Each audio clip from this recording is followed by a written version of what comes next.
Good morning, students. Welcome.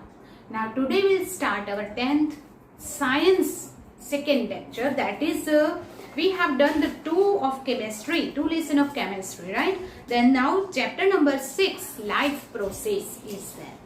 Now, this is very much important and somewhat interesting also. Okay. So, when you do this, you will sit with the textbook.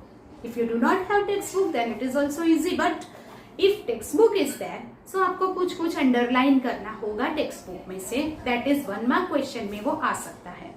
So better that you will sit with the textbook, right? Okay, first will this life process जो हमारा lesson है.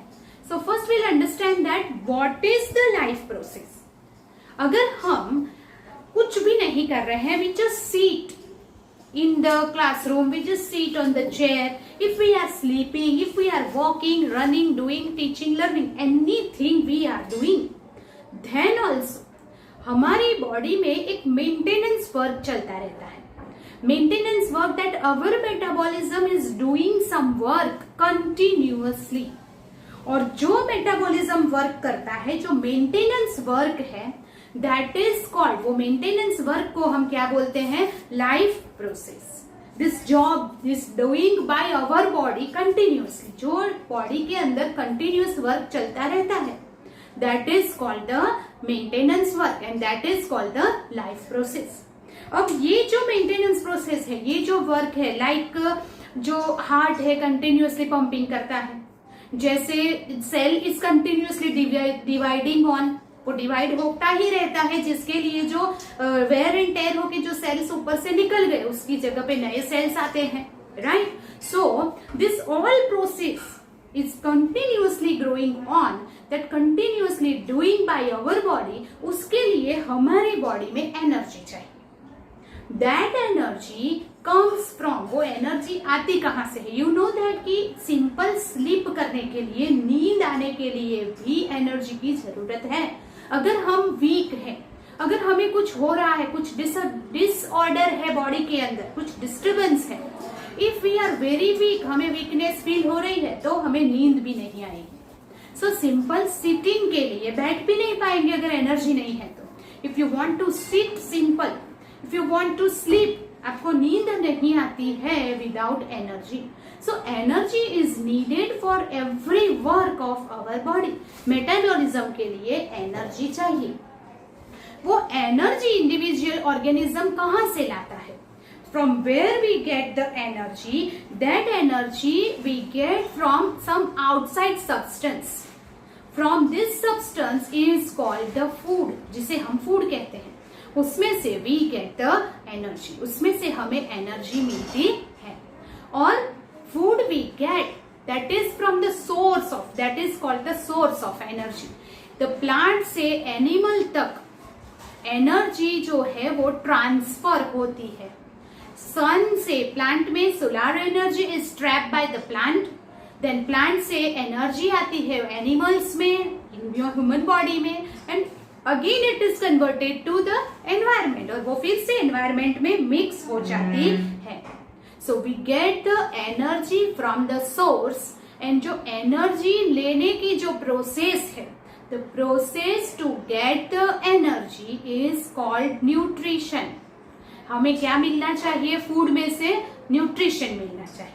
सो that is called the nutrition. If the body size of the organism is to grow, मतलब कि जो छोटा बच्चा है उसकी बॉडी साइज ग्रो हो रही है, राइट? अब मेरी या तो एडल्ट जो है उसकी बॉडी ग्रो नहीं होगी, बट जो 5 इयर्स का अगर कोई चाइल्ड है, 10 इयर्स का चाइल्ड है, उसकी हाइट वेट बढ़ रहा है, ही और शी इज ग्रोइंग, शी और he needs the additional energy.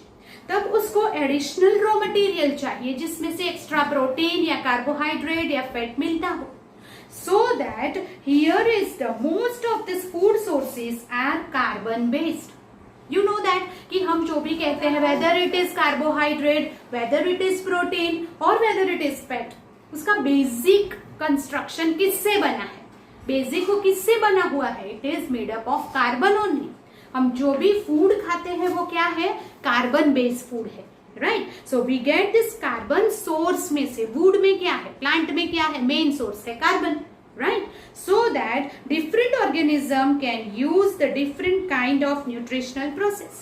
और हमें क्या करना है, जो कार्बन बेस्ड फूड हमने लिया है उसमें से हमें एनर्जी लेनी है, और दैट एनर्जी रिलीज करने की जो प्रोसेस है उसे न्यूट्रिशन कहते हैं. और जो न्यूट्रिशन प्रोसेस है वो डिफरेंट एनिमल्स और प्लांट्स में डिफरेंट है. सभी के अंदर न्यूट्रिशन लेने की प्रोसेस अलग अलग है. Understand that the outside source of energy could be quite varied. Source of energy, that is food. जहां से हमें एनर्जी मिलती है that is called the source of energy, और वो है फूड. तो हर एक एनिमल के लिए या प्लांट के लिए फूड भी तो डिफरेंट होता है, right. The environment is not under the control of individual organism, but their source of energy need to be broken down and built up in the body, finally converted in the source of energy. हम जो भी food लेते हैं वो क्या होता है, body के अंदर कंजप्शन होता है.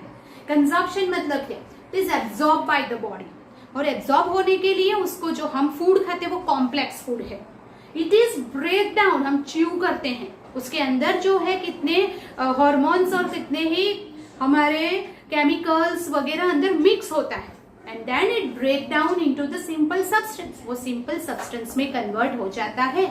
Then it is absorb and consume by our body. तो वो बॉडी में एब्सॉर्ब होता है. Okay, so here series of chemical reaction in the means break down the molecules. जब हम फूड खाते हैं तो बॉडी के अंदर भी क्या होता है, केमिकल रिएक्शंस होते हैं जो बॉडी के अंदर कॉम्प्लेक्स फूड को सिंपलेस्ट फॉर्म में ब्रेक डाउन करता है. Therefore, many of acquiring oxygen from the outside the body, और वो केमिकल प्रोसेस के लिए हमें ऑक्सीजन चाहिए. वो ऑक्सीजन हम लंग्स के थ्रू बॉडी के बाहर से लेते हैं.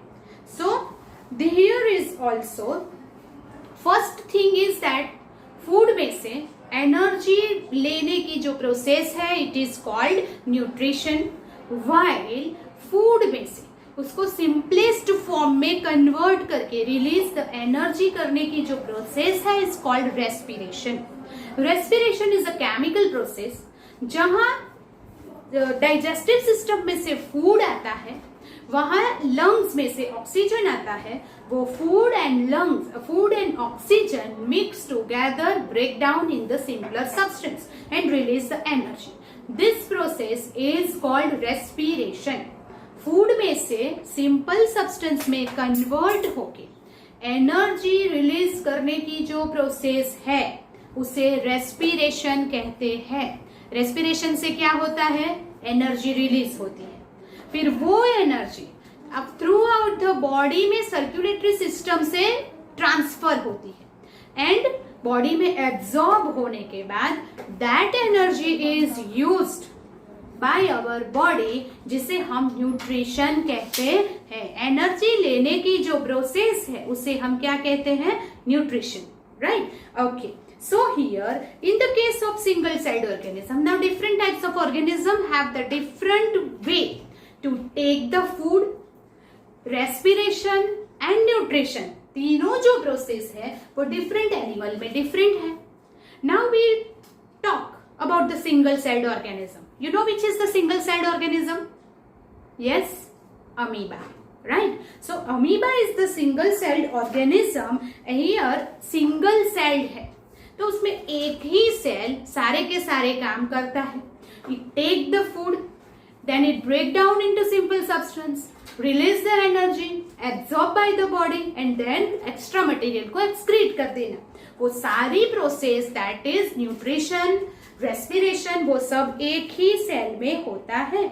And here organism environment, but what happen when the body size of organism increases? तो जैसे जैसे cellular बढ़ती जाती है cavity, that is single celled organism is very simple to understand. वो एक ही सेल से सारे काम कर देता है. But whenever it is multicellular organism, जब वो multicellular organism है तब वो फूड कैसे लेता है, जब सराउंडिंग से फूड लेना, उसको सिंपल सब्सटेंस में ब्रेक डाउन करना, दैट इज रेस्पिरेशन. फिर उसमें से एनर्जी को एब्सॉर्ब करके यूज करना, दैट इज न्यूट्रिशन। ये सारी प्रोसेस जो है वो डिफरेंट ऑर्गेनिज्म में डिफरेंटली होती है, जो हमें इस लेसन में समझनी है, right. Multicellular organism, various body parts. अब हम बात करते हैं single celled and multi sailed. Single celled organism है तो एक ही सेल सारा काम करेगा, जैसे अमीबा में एक ही सेल में सारे काम होते हैं। बट जब मल्टी सेल्यूलर ऑर्गेनिज्म है तो ईच एंड, हमारा बॉडी किससे बना है? Cell together form tissue together form organ together form organ system, and organ system form a body. That is what here, cell together form tissue, together form organ system, and organ system to form our body.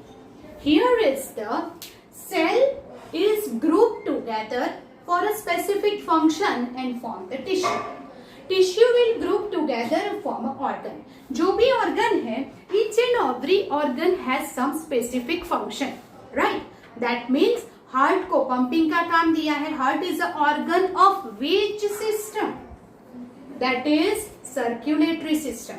That means here organ है, suppose कि heart है, nerves है, then artery and veins है, this all are the organs of the circulatory system.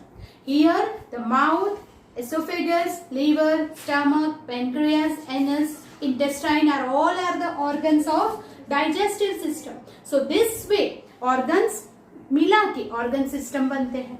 In multicellular organisms all the organs have a specific function and that is called labour of work, that is called work division.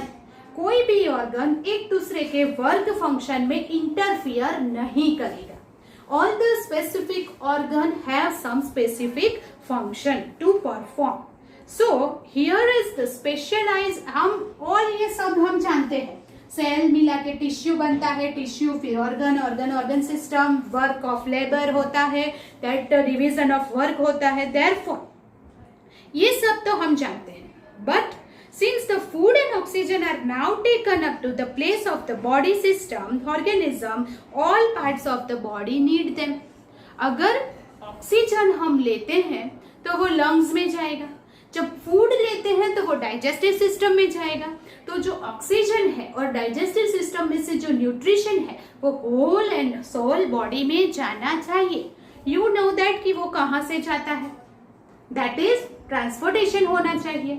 Lungs में से oxygen पूरे body में, वैसे ही digestive system में से nutrition पूरी body में जाता है, तभी तो पूरी बॉडी में एनर्जी रहती है। And that's why transportation system is working here. और वो ट्रांसपोर्टेशन सिस्टम जो है मैंने आपको बताया circulatory system, that is here. Heart and veins are there, that is artery and veins working in the transportation system. When the chemical reaction takes place, अब जब chemical reaction की बात है तो simple chemical reaction is a respiration. मैंने आपको बताया lungs में से ऑक्सीजन जाएगा, वैसे ही हमारे इंटेस्टाइन में से जो डाइजेस्टिव फूड है वो इंटेस्टाइन की वॉल में एब्जॉर्ब हो जाएगा बाय द ब्लड, और ब्लड से पूरी बॉडी में जाएगा। सेल जो है लंग्स में से ऑक्सीजन आता है और इंटेस्टाइन में से मतलब कि डाइजेस्टिव सिस्टम में से न्यूट्रिशन आता है in the form of glucose. So यहां ईच एंड एवरी सेल में कौन लेके आएगा? Arteries, right. जो बॉडी में आर्टरीज है वो लंग्स की जो वॉल है वहां पे आर्टरीज लगी है, वो आर्टरीज क्या करेगी, वहां से ब्लड में ऑक्सीजन ले जाएगी, सेल को देगी। डाइजेस्टिव सिस्टम इंटेस्टाइन की वॉल में से लेके आएगा nutrition in the form of glucose. अब ये दोनों glucose break down into the simpler substance and release energy with the help of oxygen. तो ये जो प्रोसेस है वो केमिकल प्रोसेस कहाँ हो रही है? सेल में। किस सेल में? Each and every cell of the body में। तो ईच एंड एवरी सेल को ऑक्सीजन एंड न्यूट्रिशन चाहिए। वो ट्रांसपोर्टेशन सिस्टम से लाता है ब्लड, राइट? और देयरफॉर ये जो सेल में केमिकल प्रोसेस हो रही है उसे सेल्यूलर रेस्पिरेशन बोलते हैं। It is called cellular respiration, क्योंकि रेस्पिरेशन इन सेल होता है, ईच एंड एवरी सेल में होता है। Okay, while all parts of the body need them, the situation creates a need of transportation system. So, each and every cell में oxygen and nutrition ले जाने के लिए ट्रांसपोर्टेशन सिस्टम हमारी जरूरी है, और वो है हमारी arteries, veins and hearts. That is respiratory, that is called the circulatory system. When chemical reactions, उसमें कार्बन डाइऑक्साइड, और जब इसमें ऑक्सीजन यूज होता है, इस ग्लूकोज में से एनर्जी रिलीज होती है, और उसी वक्त कार्बन डाइऑक्साइड भी रिलीज होता है, और वो कार्बन डाइऑक्साइड है वो बाई प्रोडक्ट है, एंड वो बाई प्रोडक्ट्स है जो harmful to us, harmful for our body, जिसे बॉडी में से रिलीज करना बहुत जरूरी है। तो जब उसे बॉडी में से रिलीज करने के लिए फिर कौन सी सिस्टम चाहिए? तो जो कार्बन डाइऑक्साइड हम बाहर निकालते हैं, एंड दैट्स व्हाई तो लंग्स, हियर इज लंग्स, फिर नोज, वो सब क्यों जरूरी है? Why? Because it is our breathing system. So breathing system is necessary to carry out the carbon dioxide, wise we take in oxygen to the whole body में ले जाने के लिए सर्कुलेटरी सिस्टम है। सो ऑक्सीजन लेने के लिए breathing system, उसे पूरी बॉडी में ले जाने के लिए transportation system, that is circulatory system, फिर उसमें से एनर्जी रिलीज करने के लिए respiratory system, you understand that, then उसमें से एनर्जी एब्जॉर्ब करने के लिए nutritive system. So this are the different systems here. Waste product को रिमूव करने के लिए excretory system, right? So that different organs form a different system like digestive system, breathing system, respiratory system, then excretory system, right? Circulatory system, nervous, और ये सारे system के ऊपर control किसका है? Nervous system. So these are some systems which is working in our body, and each and every system has its own importance. जो एक भी बॉडी में एक भी ऑर्गन अगर काम नहीं करता है, then it will create the disturbance और disorder in our body. So here is some essential, that is multi cellular organisms. उसकी डिजाइन भी कॉम्प्लेक्स है, उसके अंदर जो वर्क होता है, उसके अंदर जो organ system is working, that to understand is very complex. The specialised tissue will form the organs, organ will form the organ system, and the whole system together work, then our body is work properly. You understand that? So that life process के लिए, that means for the maintenance of the body, the continuous work of the body is called life process. और उसके लिए पूरा working system, पूरा ये जो system है, each and every cell have to do the work properly, right? Understand? Okay, so now we will learn about some process of life that in the different organism. Suppose कि एक unicellular organism है। Unicellular organism, you know that कि oxygen body में कैसे लेता है? एक ही सेल है, सिंगल सेल्ड ऑर्गेनिज्म है, तो वो ही सेल से वो अपनी स्किन के थ्रू ऑक्सीजन बॉडी में लेता है। अब स्किन के थ्रू ऑक्सीजन लेना, उसका मतलब क्या हुआ? दैट मीन्स द स्किन में जब बॉडी के अंदर ऑक्सीजन यूज हो जाता है तो ऑक्सीजन का कॉन्सेंट्रेशन बॉडी में कम हो गया, कार्बन डाइऑक्साइड का कॉन्सेंट्रेशन बढ़ गया। जब एयर में ऑक्सीजन ज्यादा है, बॉडी के अंदर ऑक्सीजन यूज हो गया, खत्म हो गया है, तब oxygen is absorbed by the skin, that is oxygen move from higher concentration to lower concentration. मतलब बाहर से ऑक्सीजन अपने आप एब्जॉर्ब होके बॉडी के अंदर आएगा, और कार्बन डाइऑक्साइड का कॉन्सेंट्रेशन यहाँ पे बढ़ गया, इतनी सी जगह में कार्बन डाइऑक्साइड बढ़ गया है, तो वो अपने आप बाहर जाएगा। Always the gases absorbed in the direction of higher concentration to lower concentration. Gases flow in the direction of higher concentration to lower concentration. So that is called the process of diffusion. So जैसे amoeba जैसे single celled organism है तो वो लोग क्या करेंगे, that diffusion से उनकी बॉडी में ऑक्सीजन अंदर आएगा और कार्बन डाइऑक्साइड बाहर जाएगा. हमारी बॉडी में ऐसा हो सकता है या नहीं? तो it is not possible. Why? Because हमारी बॉडी में भी ऐसा होता अगर स्मॉलर ऑर्गेनिज्म होते तो. As the body size is growing the need of oxygen is also more. और डिफ्यूजन से जितना ऑक्सीजन बॉडी में जाता है इट इज नॉट इनफ. जैसे जैसे साइज बढ़ती है वैसे वैसे ऑक्सीजन की रिक्वायरमेंट भी बढ़ती है. And that's why अगर larger body है then we need the large amount of oxygen for the whole maintenance, for the whole body. And that's why diffusion से जितना ऑक्सीजन हमारी बॉडी में जाएगा it is not enough for us. Okay friends, now we go ahead. Here is the first, I will discuss some in-text question. हमने diffusion की बात की, right? So here is the question, why is diffusion insufficient to meet an oxygen requirement of multicellular organism like humans? मैंने आपको बताया कि diffusion से small quantity of oxygen is absorbed in our body. But as our body grows, जैसे जैसे cells बढ़ते हैं, the body becomes larger and larger and therefore oxygen requirements is also more. जैसे oxygen require is more so diffusion is not enough.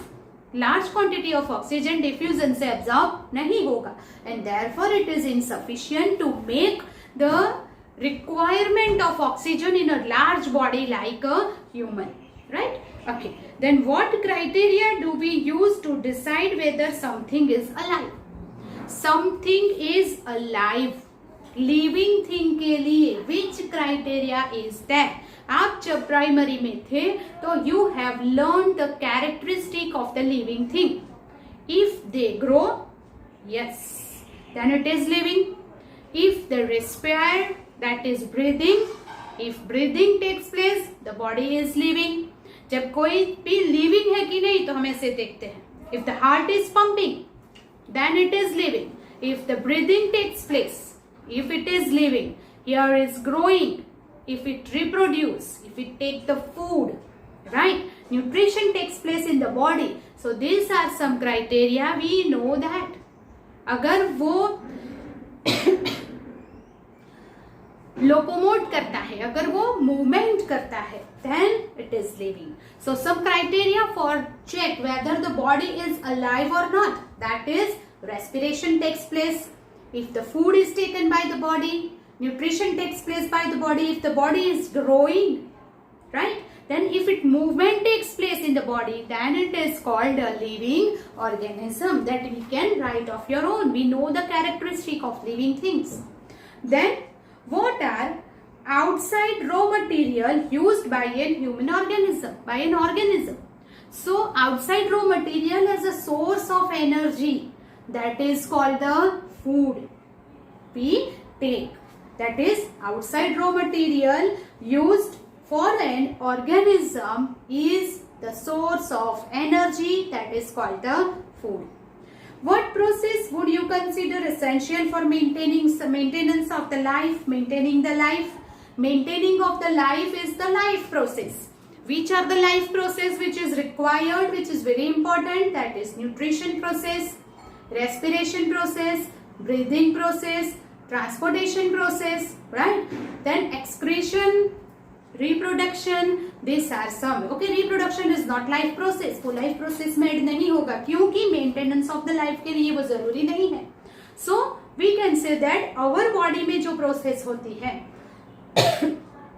nutrition, breathing, transportation, excretion are some important process which is important for the maintenance of the life.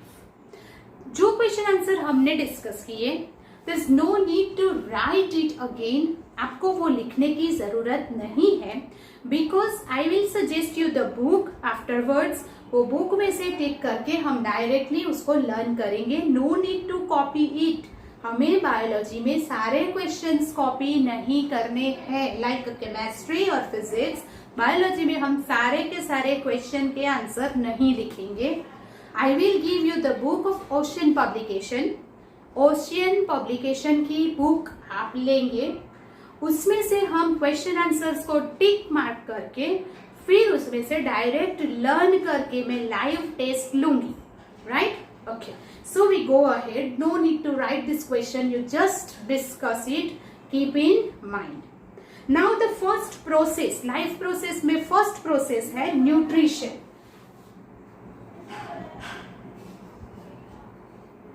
First process कौन सी है? Nutrition. तो nutrition process के बारे में आज हम देखेंगे. Here the process of intake of the nutrients and its utilization by an organism. The process of intake of nutrients and its utilization by an organism is called nutrition. This process is called the nutrition. Nutrition मतलब हमें food लेना और उसका use करना. Utilisation मतलब used by the body. This process is called the nutrition process. For the मैंने आपको पहले ही बताया था, for the different activity done by our body. जैसे कि मैं अभी टीच पढ़ा रही हूँ, I am standing, I am doing the movement of the body, I am speaking. For each and every activity I need the energy. Same ways for sleeping, for breathing, for sitting, running, and each and every activity के लिए हमें energy चाहिए. और वो energy के लिए जो outside material we will use is called the food. For the growing, for the development of our body, for wear and tear, the tissues, जो नए टिश्यू आने चाहिए, नए सेल्स आने चाहिए, उसके लिए हमें एनर्जी चाहिए, हमें फूड में से मिलती है. So the substance needed in our body for the energy, here is outside raw material for energy, needed for energy, is called food. From that we will get the different nutrients, that is protein, carbohydrate and all vitamins and all, जो हमें food में से मिलता है. So how do these living organisms get the food? वो हमें food कहाँ से मिलता है? So general requirement for the energy and the material in common organism, but it is fulfilled. Commonly each and every organism need the food. Energy की requirement तो हर एक organism को है, बट वो डिफरेंट वे है टू गेट द फूड. सबका food लेने का तरीका अलग अलग है. Some organism use the simple food materials, right, while other organisms get indirect method to get the food, right? So here you know that the autotrophs, which is autotrophs. Autotrophs कौन है? Autotrophs, that is plant. They make their own food in the presence of sunlight and by using the process of photosynthesis. We know that sunlight को उसके plant के अंदर जो chlorophyll है, chlorophyll trap the energy from the sunlight. जो हमारे पास chlorophyll नहीं है, so we cannot take the direct energy from the sunlight. Chlorophyll क्या करेगा? सनलाइट को एब्जॉर्ब करेगा, ट्रैप करेगा, and by using the carbon dioxide getting from air, they will make their own food in the form of glucose. This process is called photosynthesis. इसे हम क्या बोलते हैं? photosynthesis. So that here is the photosynthesis में autotrophs, that is plant, made their own food. Other organisms like small animals and humans, right? The other animals depends on the plants and to take the food. Here broken into simple substance, so we'll use the plants and plant material as a food, which is very complex. Our digestive system broken it into the simple material and we get the nutrients from that. Okay, so here organism use biocatalyst called enzyme. हमारी body में biocatalysts present there is called enzymes. हमारी body में कितने enzymes होते हैं which will help to digest the food, जो food को digest करने में हेल्प करते हैं. और वो कैटलिस्ट जो है वो सिंपल सब्सटेंस में फूड को कन्वर्ट करते हैं. Thus heterotroph survival depends directly or indirectly on the autotrophs. Heterotroph organism includes the animals and fungus. Here is the plants are autotrophs because they made their own food by using photosynthesis. Photosynthesis से वो अपना food खुद बनाते हैं. So plants are autotrophs. We are depends on the plants. The animals are depends on the plants and therefore we are heterotrophs.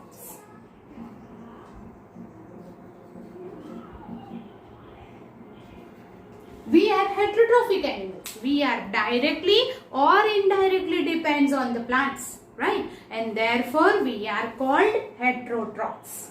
So first of all, animals है, fungus है, some bacteria are there which are depends on the other animals and other plants. They are called heterotrophs, जिसके बारे में हम बाद में देखेंगे.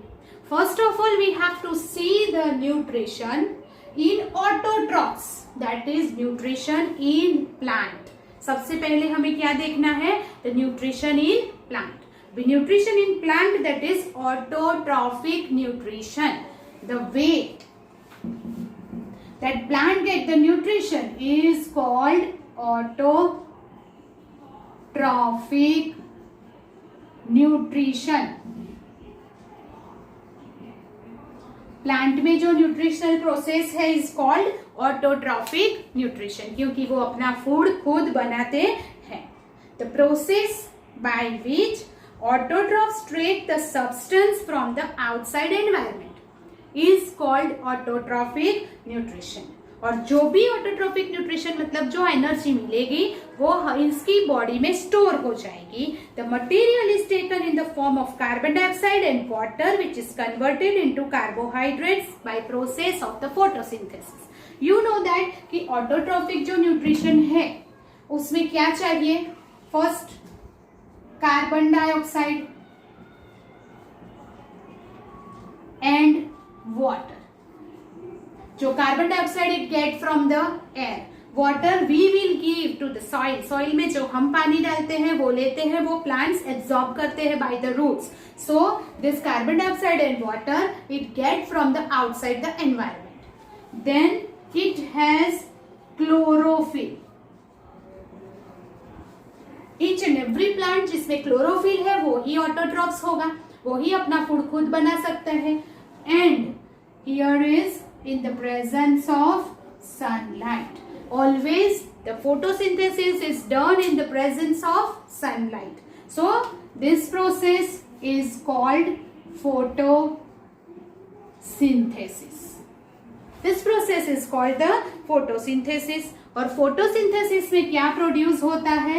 Carbohydrate in the form of glucose. And that energy is stored into the plant body. और वो plant body में store हो जाता है, जिसमें से plant energy लेता है. Okay, so now we will study how to take that water and all and कैसे ये photosynthesis takes place into the body. Then carbohydrates which are not used immediately are formed in the starch form, which serves as the internal energy reserve to use as and required by the plant. Similar situation is seen in us where the energy derived from the food we eat is stored in our body in the form of glycogen. That means what? कि यहाँ पे carbohydrate glucose के form में store हुआ. अब जब ये completely तो यूज हो नहीं जाएगा, जब कंप्लीट यूज नहीं हो जाता तो क्या होता है, जो बाकी बचा, हियर ग्लूकोज में से plant get energy, plant gate the energy from the glucose, और ये एनर्जी जब यूज नहीं होती तो unused energy is stored in form of starch.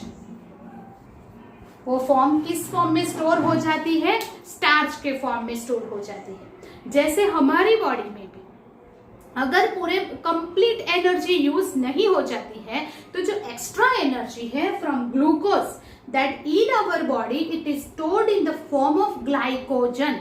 वो हमारी बॉडी में किस फॉर्म में स्टोर होता है, in our body it is glycogen के फॉर्म में स्टोर होता है in humans.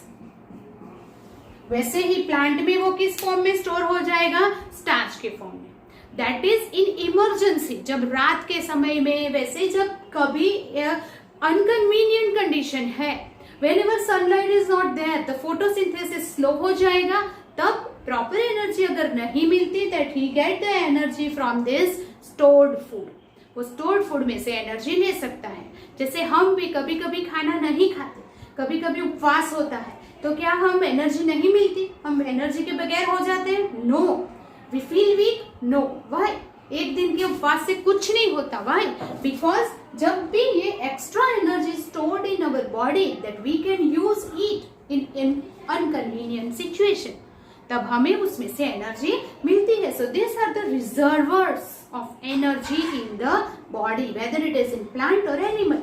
Extra energy is stored in the body and then जब अनफेवरेबल कंडीशन है then we can use it. So now here is in the next lecture how the photosynthesis takes place. ये पूरा introduction था। What is life process? That is for the maintenance of life के लिए, for survival के लिए जो process needed है is called the life process. उसमें breathing, respiration, digestion, excretion, these are the life process. और वो लाइफ प्रोसेस के लिए different organs have the different work, कैसे करते हैं। उसमें फर्स्ट लाइफ प्रोसेस है न्यूट्रिशन, और न्यूट्रिशन ऑटोट्रॉफिक ऑर्गेनिज्म में दैट इज प्लांट में कैसे होता है, ये सारा का सारा introduction part we have done. Now in the next lecture we'll start with the nutrition in autotroph, that is photosynthesis plant में कैसे होता है, उसका डायग्राम, then उसका equation and all will start in the next lecture. Till then, goodbye, take care. No need, okay, one more important thing is no need to make some notes of question answer. Question answer की notes हम biology में नहीं बनाएंगे. We'll just draw the diagrams, some important equations, some one like जैसे notes मैंने ऐसे बनाएंगे, वैसे थोड़ी थोड़ी notes बनाएंगे for the MCQ. Question answer नहीं लिखना है, don't do it. Okay?